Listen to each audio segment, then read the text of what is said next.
Uranus-Pluto squares and how they correlate with the crash of the market in 1929, how we had the fall of the Roman Empire.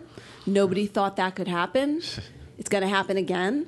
And I'm going to go into, the exact times. And to give you an idea about this, for example, these transits, these squares specifically between Pluto and Uranus, are not only so momentous, but there were 5 of these transits, of these squares, between approximately late 1929 and 1933. There were, and it gives you an idea if you look at that period of time about what's ready to repeat.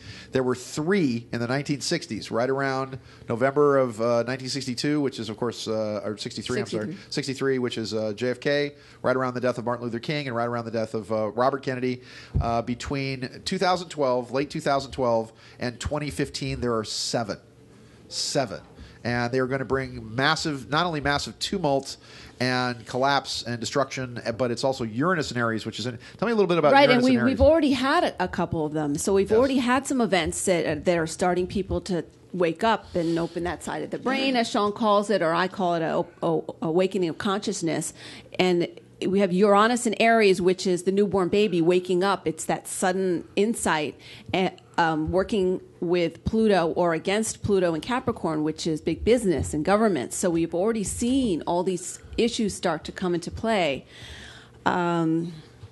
I could go on. There are just so many different events. We had the Occupy Wall Street was one of the first squares. So we've had a couple. We have one coming up in May of this year. We have one in November. Did one happen right around the attacks on the U.S. embassies in Libya and Egypt? Or weren't those? Whether they're occurring exactly on the Uranus-Pluto square or not, we have other planets that are coming in. So if you have Mars coming in and hitting it, then it's something more violent and explosive. Right. If you have to watch all. So I was going to say that when you talk about April, this is actually the peak of the cycle of the Barbeau index of all the outer planets coming together. April 21st of next year. Right, that's a very key point. So the fact that we have another year to prepare. The Mayas are close. See, we all use different ways of figuring out the same information. So. And just if I can just comment, one of the most amazing pieces of research that I've seen on this is a French astrologer named Barbeau. And what Barbeau did is that he put together all the transits and squares for like the last 2,000 years, and then correlated them to various charts and graphs on the rise and fall of empires, collapses and whatever else. And what he shows on the chart that Diana will show you in her talk is that it flattens out. We've got until literally about April of 2014 or so. Right. And what happens is that there's a flat area where everything is just right now. Between right now and 2014, everything's literally being held together with chewing gum and baling wire. And deception. Basically, they're tricking you by just dumping money into the dumping worthless paper into the economy. Keep it in the spiritual place. All that crap's going to be happening. Take the mic. Take the mic. The strange universe is we spiritually looking at ourselves in all of this. Right. If we're spiritual beings and this is the cycle that we're in and everybody's reinforcing it, then we either grow up or we don't. Well, we wake up and we're aware of it, and we face it and we handle it and we take action and we don't just let other people. Yeah, exactly. That's what it's kind of like. I'm in planning. We are going to do something. We're going to wake up and deal with it and be aware. The same thing that we're talking about. They're here with us. So in that, and the same as you're right, Sean, and you are. I've been around you since you was a boy. There's a spiritual side of us that we have to awaken in this cycle. That piece of information is absolutely, truly true, but there's a spiritual side of us that if we don't find it today as we move through these floors, then we're going to lose a role. It's another year before we get here again. Right. Okay? So we better maximize the spiritual side of this because they're going to deal with the material and physical sides of it every single day once they leave this room. I agree. And that's the problem. The problem is everybody wants to talk about. By the way, Diana Brownstone, ladies and gentlemen. There you go, Diana. Thank you. Yeah. I don't want to steal her thunder. I agree.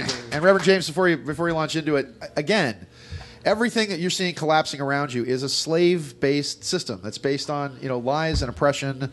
They didn't, Abraham Lincoln didn't say let's free the slaves. He said, "Oh, show me how to do that to everybody." And in essence, what happened with the 14th, 15th, and 16th Amendments is exactly true. They basically made you all second-class citizens of the United States of America Incorporated, turned you into little corporate straw people, little puppets, and they pretend that that you have some sort of constitutional rights. You got the Constitution, which is this big, which tells you what the government can't do to you, and you've got the United States Code, which is about 17 feet high, that says what the government can do to you. And that's that's the difference. That's what they think. Let me make my point. You're describing what they think, not what and who we really are. Here's my point. Oops, there it is. Here's my point. If you look at the Bible, if you look at the Great Pyramid, if you look at all of these various things, they talk about how the social, political, and economic structure collapses because it's being replaced. It is being replaced by something that has to be based on the spiritual and on something higher. And again, in the end, they throw gold and silver in the streets, and it's all about what you know and who you know. Reverend James, take it away.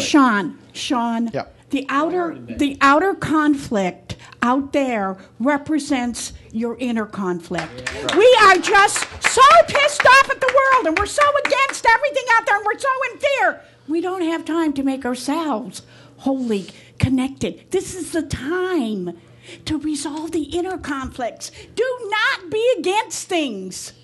Be for peace. Before this. Do not be in fear. Because it takes you out of your heart and out of your body. Do not listen to the bullshit of all the conspiracies, because it's much more important what is going on in your heart, your soul, your family, your healing, and your life. And all that shit will be out there. But if each of us cleans up our own home in our own light, then we'll be affecting this planet. We'll be ready for the changes. I don't give a shit whose conspiracy is this. It is a distraction from my own work. It is a distraction from me loving you. It is a distraction from your own healing. Cut the fear. Star Fuentes. That was good, Star. You know she's a bishop, by the way.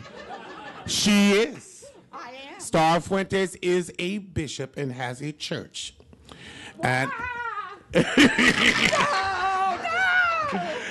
I just want to say, and to answer the question, I have realized after December 2012, a lot of paranormal activity worldwide.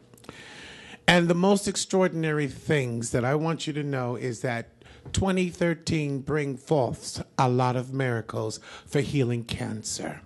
For those of you who feel like there is no hope, there is hope. 4 weeks ago, my own sister called me and told me that she was diagnosed with breast cancer and that the x-rays that were brought back, she had a large mass in her chest and 3 other masses. And she turned to me and she said, "Brother, you're supposed to be a healer. What are you going to do for me?" And I said, my heart dropped down to my feet, because, when a healing is close to your family, you have emotional feelings that oftentimes block that healing process. And I didn't have time to think about myself. And I said, "Sister, you're going to be healed." She told me, she said, I had to go Friday for the operation. Thursday night, they called her and told her, "You don't have to come in." Now put your hands together and clap. Yeah. Thursday night, they called her and told her she didn't have to come in for surgery. So what is it all about 2013? I'm going to tell you what's all about 2013. You are the one and the master of your own circumstances. So if you're reaping what you sow, if you're sowing bad seeds, that's what the hell you get. If you're talking about people stabbing people in the back, pulling people down, that's what the hell you expect to get when in your own damn family. But if you're doing right, walking upright, trying to do what is good, trying to spread light, then that's what you're reaping. You reap what you sow. Amen. Amen. You do. You reap what you sow. And it's not against any of the planetary actions and things that are aligned, because I'm in agreement with that also. And I'm also in agreement with the vibrations of the earth. But one of the things that's most important is that 2013 is bringing forth the time in which the connection with extraterrestrials is coming forth. Therefore, those of you who've gone through your next stage of development are developing telepathic skills skills, which is the universal language of communication. So you are developing your telepathic skills so that you will be able to communicate with those who are coming from far away and those who are already among us. Please be advised that this is very important because now the sky is opening. It is my prediction at the end of the year that Obama will finally acknowledge extraterrestrials among us. Thank you. And he'll acknowledge that. He will acknowledge that by saying, he will acknowledge. But Obama hasn't. He will acknowledge that by saying, he'll go like this. He'll go. That's my Obama impression. He'll acknowledge that by saying, my fellow Americans, I would like to say today that humans are tasty. Yeah.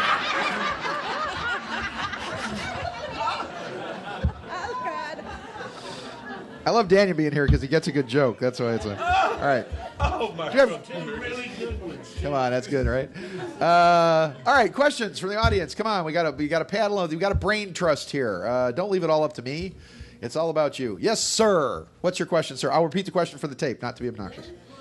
One question. According to this, people are supposed to be waking up and everything, consciousness expanding.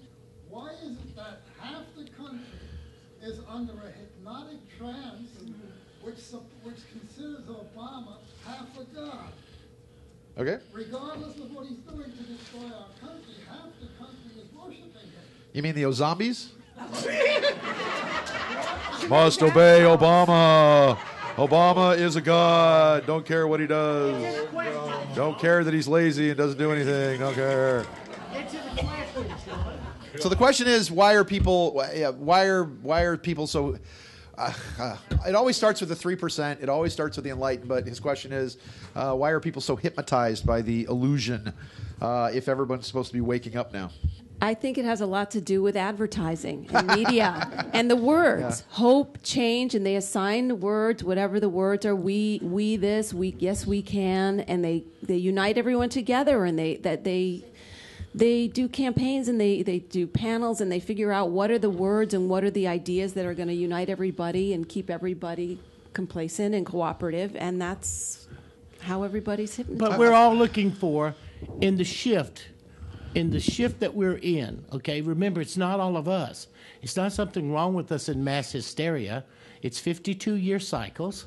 We're in the next 52 years after 2012, like James said, and we're in this time period. Remember what we're talking about, everybody, okay? And so when Sean was talking about all the things that are going on, don't you think that there are people that understand the systems that we're in, this evolution?